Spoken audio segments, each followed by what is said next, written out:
Tenía 30 años cuando por fin me animé a invitar a mi vecino a tomar té. Llevaba meses viéndolo en el rellano, escuchando sus pasos en el pasillo, cruzando miradas rápidas en el ascensor. Yo vivía sola desde hacía 2 años, en un piso pequeño pero acogedor, con una ventana que daba a la calle estrecha, donde el sol se colaba solo un rato por las tardes. Mi vecino siempre me había parecido un hombre reservado, de esos que saludan con una media sonrisa y bajan la vista enseguida, como si no quisieran molestar a nadie con su presencia. Durante mucho tiempo me limité a observarlo desde la distancia. Sabía a qué hora salía a trabajar, a qué hora regresaba con las bolsas de la compra, qué días llegaba más cansado de lo normal. Me inventaba historias sobre su vida, sobre lo que hacía cuando cerraba la puerta de su piso, sobre si habría alguien esperándolo dentro o si, como yo, cenaba sola en silencio frente a una mesa demasiado grande para una sola persona. Aquel sábado, mientras ordenaba la cocina, decidí que ya estaba cansada de imaginar. Quise conocerlo de verdad. Preparé la mesa con una atención que casi me dio vergüenza reconocer. Saqué el mantel bonito, el que casi nunca usaba. Elegí una tetera de porcelana blanca que había heredado de mi abuela y coloqué 2 tazas a juego, una frente a la otra, como si ya lo hubiera sentado allí, frente a mí. Compré pastas de mantequilla en la panadería de la esquina y corté unas rodajas de limón por si prefería el té así, más fresco. Mientras el agua empezaba a hervir, me miré al espejo del pasillo. No me arreglé como para una cita formal, pero tampoco quise parecer descuidada. Me recogí el pelo en una coleta baja, me puse una blusa sencilla y unos vaqueros limpios, y solo añadí un poco de perfume detrás de las orejas. Quería sentirme bien conmigo misma, sin exagerar. Cuando por fin respiré hondo y salí al rellano, mis manos temblaban un poco. Llamé a su puerta con 3 golpecitos suaves. Por un momento pensé que no estaba en casa y sentí un pinchazo de decepción, pero enseguida escuché pasos acercándose. La puerta se abrió y apareció él, con esa expresión ligeramente sorprendida que siempre llevaba, como si el mundo lo encontrara continuamente desprevenido. No hubo diálogos teatrales ni frases ingeniosas. Yo no soy así. Simplemente le expliqué, con voz algo nerviosa, que había preparado té y que, si le apetecía, podía acompañarme un rato. Le hablé de lo mucho que nos cruzábamos en el pasillo sin conocernos realmente y de que me parecía una buena idea romper esa distancia de vecinos desconocidos que comparten pared pero no palabras. Él me escuchó con una atención que me impresionó, asintiendo despacio, como si cada una de mis frases necesitara un pequeño espacio para asentarse en su mente. Aceptó. Y en ese simple gesto sentí que algo cambiaba en el aire del rellano. Se puso una chaqueta ligera, cerró la puerta de su piso y caminó detrás de mí hasta el mío. Yo notaba su presencia a mi espalda, los pasos pausados, el sonido tranquilo de su respiración. Cuando entró en mi casa, se detuvo un segundo en el umbral, como si quisiera absorberlo todo con una mirada, el olor a té, la luz que entraba por la ventana, la mesa puesta con más esmero del que yo hubiera querido admitir. Nos sentamos uno frente al otro. Yo me movía con cierta torpeza, sirviendo el té, ofreciendo azúcar, hablando de cosas pequeñas para disimular los nervios, del ruido de la calle, del vecino del tercero que tocaba la guitarra los domingos, de la panadería que acababa de cambiar de dueño.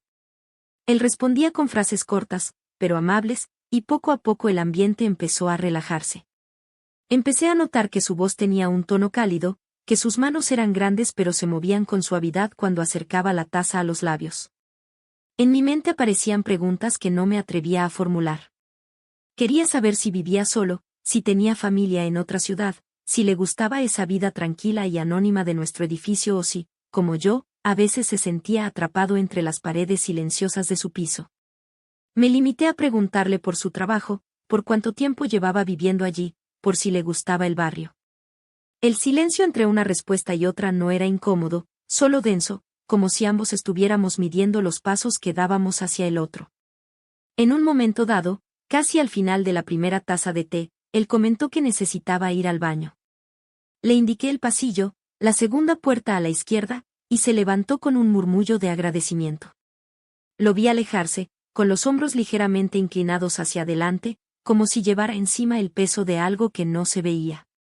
Me quedé sola en la cocina, escuchando el lejano murmullo del edificio, los coches pasando por la calle, el tic-tac de un reloj invisible que parecía marcar no solo la hora, sino también la velocidad a la que empezaba a cambiar mi vida. Al principio no presté atención a nada más. Me levanté para llevar las tazas al fregadero, para limpiar un poco las migas de las pastas, para mantenerme ocupada y no pensar demasiado. Pero de pronto, en medio de esos movimientos automáticos, escuché un sonido suave procedente del pasillo. No era un golpe ni una caída, tampoco una palabra clara. Era algo más apagado, más íntimo, una especie de suspiro ahogado que me hizo detenerme. Mi primera reacción fue la preocupación. Pensé que quizás se encontraba mal, que se había mareado. Dejé lo que estaba haciendo y me dirigí hacia el pasillo con el corazón acelerado. La puerta del baño no estaba completamente cerrada, había quedado entreabierta, lo justo para dejar pasar una rendija de luz hacia el pasillo. Me acerqué despacio, dudando en cada paso. Una parte de mí quería retroceder, pensar que quizá no era nada y regresar a la cocina, dejando que el tiempo pasara sin cuestionar nada. Pero otra parte, más fuerte y más curiosa, me empujó hacia adelante. Tal vez fue imprudencia, o tal vez fue esa necesidad profunda de entender quién era realmente el hombre que estaba en mi casa. Cuando llegué junto a la puerta, bastó con inclinar ligeramente la cabeza para ver el interior. La imagen se grabó en mi mente en un segundo, aunque no hice ningún esfuerzo consciente por retenerla. Lo vi de espaldas, ligeramente inclinado, con los hombros tensos, el pecho agitándose de manera rítmica. Sus manos se movían cerca de su cuerpo de una forma que no dejaba lugar a la duda. No necesitaba ver cada detalle para comprender lo que estaba pasando, el conjunto hablaba por sí solo. Era un momento de intimidad absoluta, de esos que pertenecen a la esfera más privada de una persona, y yo acababa de irrumpir en él sin querer. Sentí un calor súbito en el rostro, una mezcla de vergüenza, sorpresa y algo indefinible que me recorrió la columna vertebral. No era solo pudor, era la conciencia de estar presenciando algo que no iba dirigido a mí, algo que, sin embargo, me involucraba sin remedio por el simple hecho de que estaba sucediendo en mi casa, a pocos pasos de donde yo había puesto té y pastas con la mejor de mis intenciones. Retrocedí inmediatamente, con la respiración contenida. Volví a la cocina casi a tientas, como si los pocos metros del pasillo fueran de pronto demasiado largos. Me apoyé en la encimera y cerré los ojos, intentando ordenar lo que acababa de ver. No podía fingir que no había pasado. No podía arrancar esa imagen de mi mente como si fuera una página de un cuaderno. Él estaba en mi baño, dejándose llevar por algo que normalmente se hace en soledad, y yo acababa de ser testigo involuntaria de ello. Mientras trataba de serenarme, empecé a hacerme preguntas. Me pregunté si ese gesto suyo era fruto de la soledad, de algún impulso que lo había desbordado, de una tensión acumulada que había encontrado una salida improvisada. Me imaginé sus días, sus noches, la manera en que probablemente volvía del trabajo, se quitaba los zapatos en silencio y se dejaba caer en el sofá, dejando que el peso del mundo se soltara poco a poco de sus hombros. Tal vez, pensé, aquel momento en mi baño no era más que la manifestación de algo que llevaba mucho tiempo dentro de él. Al mismo tiempo, me pregunté qué papel tenía yo en todo aquello. No era una desconocida en un lugar público, era la mujer que lo había invitado a tomar té, la vecina que le había abierto la puerta de su casa con una sonrisa. ¿Había interpretado algo en mi manera de mirarlo, en mi forma de moverme por la cocina? ¿Había leído una señal donde yo solo había querido ofrecer compañía? La idea de que hubiera malentendido mis intenciones me inquietó, pero también me obligó a mirar hacia adentro y preguntarme si, en el fondo, no había en mí una curiosidad más profunda de la que estaba dispuesta a admitir. El tiempo se hizo muy lento mientras él seguía en el baño.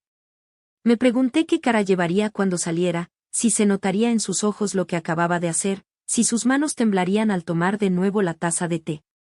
Yo, por mi parte, no sabía qué versión de mí misma mostrarle cuando regresara al salón, la vecina discreta que finge no haber oído nada o la mujer sincera que admite, con cuidado, que ha visto demasiado. Escuché finalmente el ruido del grifo, el clic del pomo de la puerta, sus pasos volviendo por el pasillo. Me hice la distraída, como si estuviera concentrada en colocar bien la servilleta sobre la mesa. Sentí su presencia detrás de mí antes de que se sentara de nuevo. Había en el aire una densidad nueva, una especie de electricidad silenciosa que no estaba allí antes de que él fuera al baño. Me senté frente a él otra vez, notando que su mirada evitaba la mía durante unos segundos. Sus mejillas parecían un poco más sonrojadas, y había una tensión en la línea de su mandíbula que antes no estaba. Casi podía sentir el esfuerzo que hacía por parecer tranquilo, por retomar la conversación como si nada hubiera ocurrido. Empezó a hablar de su trabajo, de una reunión complicada que había tenido esa semana, de una decisión difícil que tuvieron que tomar en su oficina. Yo lo escuchaba, pero una parte de mi atención seguía atrapada en el recuerdo reciente, en la imagen fugaz que había visto a través de la rendija de la puerta. No sabía cuánto tiempo podría soportar ese silencio oculto entre los dos. Cada frase banal que intercambiábamos se superponía a una realidad mucho más intensa que ninguno de los dos se atrevía a nombrar. Sentía que mi pecho se apretaba, no solo por la vergüenza, sino por la intuición de que ese momento, por extraño que pareciera, nos había conectado de una manera más profunda que cualquier conversación de pasillo. Había visto una parte vulnerable de él, una que casi nadie ve, y eso me colocaba en un lugar delicado, entre el pudor y la empatía. Mientras él hablaba, lo observé con más detenimiento. Noté cómo sostenía la taza con ambas manos, quizás para que no se notara un ligero temblor en los dedos. Vi cómo a veces se detenía a medio gesto, como si temiera que algún movimiento lo delatara. Y supe, sin necesidad de palabras, que él también era consciente de la frontera que se había cruzado, aunque no supiera que yo lo sabía. En ese instante comprendí que no podía seguir fingiendo indefinidamente. No quería convertir aquel hecho en un secreto que se alzara entre nosotros como un muro transparente pero impenetrable. Tampoco quería humillarlo ni hacerle sentir que lo juzgaba. Lo que sentía era algo más complejo, una mezcla de comprensión, curiosidad y una extraña ternura. Tal vez porque yo también conocía la soledad, también sabía lo que era buscar refugio en gestos que nadie ve. Respiré hondo. Sentí mi corazón golpeando en el pecho, como advirtiéndome de que lo que estaba a punto de hacer cambiaría el rumbo de aquella tarde. Decidí que, si quería que entre nosotros existiera algo auténtico, tenía que atreverme a cruzar ese terreno incómodo. No con reproches ni con morbo, sino con la honestidad tranquila de quien tiende la mano a otra persona que se ha quedado expuesta sin querer. Cuando hubo una pausa natural en la conversación, levanté la mirada y lo observé de frente. Él tardó un segundo en sostener mi mirada, como si temiera lo que pudiera encontrar allí. En ese cruce de ojos, supe que también estaba esperando algo, una señal, una palabra que marcara el camino. Fue entonces cuando decidí hablar. No subí la voz, no hice ningún gesto teatral. Simplemente dejé que mi tono fuera suave, casi confidencial, como cuando se comparte un secreto que se quiere cuidar. Me preparé para nombrar lo que había visto, no con crudeza, sino con delicadeza, reconociendo la humanidad que había detrás de ese momento. En el fondo, mientras sentía cómo las palabras empezaban a formarse en mi mente, comprendí que lo que iba a decir no solo iba a definir lo que él y yo seríamos a partir de ese instante, sino también lo que yo misma estaba dispuesta a permitir en mi vida. Y con esa certeza, tomé aire, miré de nuevo sus ojos inquietos y me dispuse, por primera vez, a hablar de lo que ninguno de los dos se atrevía a admitir en voz alta.